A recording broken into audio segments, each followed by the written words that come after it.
With the ICF model, body functions and structure constructs, Mike has a resting tremor and a kinetic tremor as well, bradykinesia, coordination impairments, rigidity, and cognitive/executive functions deficits.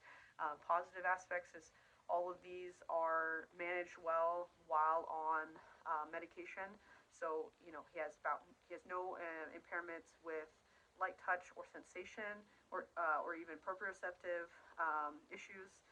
Bradykinesia is well managed, and then tremor in resting, postural, and kinetic are all managed well on medication. Coordination is slightly impaired but on meds as well.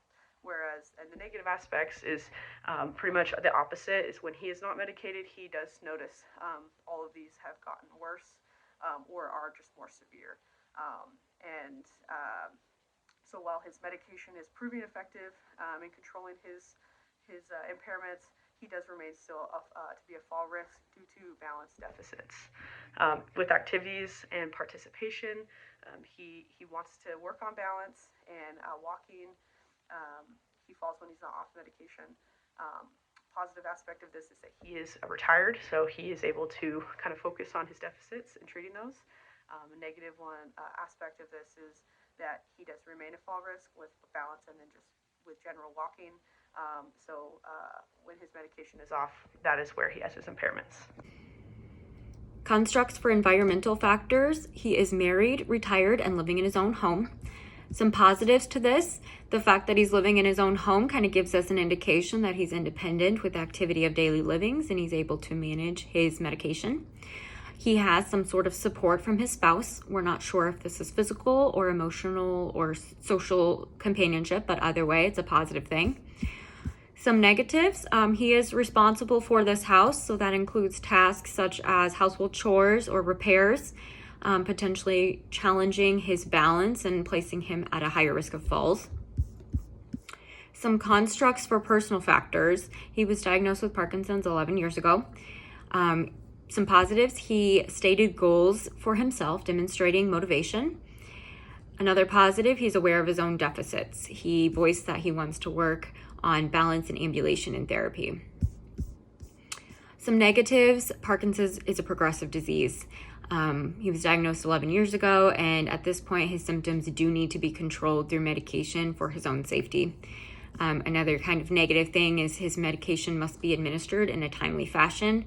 And as previously stated, his balance dysfunction typically occurs when his medication's wearing off. As far as interventions go, I really think we need to focus on setting up Mike's environment for success.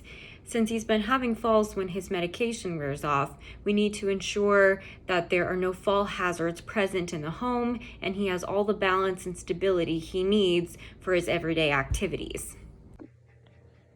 Task-oriented therapy may be part of the solution to help with Mike's imbalances.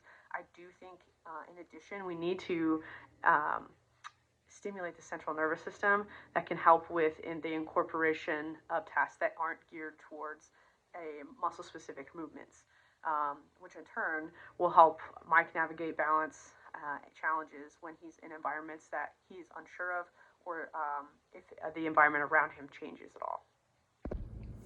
I agree, and we can definitely incorporate that into the plan of care. But like I said earlier, I think we need to approach his therapy from more of a task-oriented standpoint.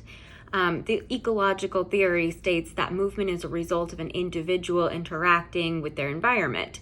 So allowing Mike to explore and form his own adaptive solutions for problems in his everyday life might be the way to go. That seems like a really good start, but we can't forget about the action systems, as the dynamical systems theory discusses to not just rely on specific motor movements in programming, but working with variability to help uptrain the neural pathways to help with the degrees of freedom impairments that the patient may have. We can work on this through muscle synergy activities to assist with functional gait or reduce fall risk.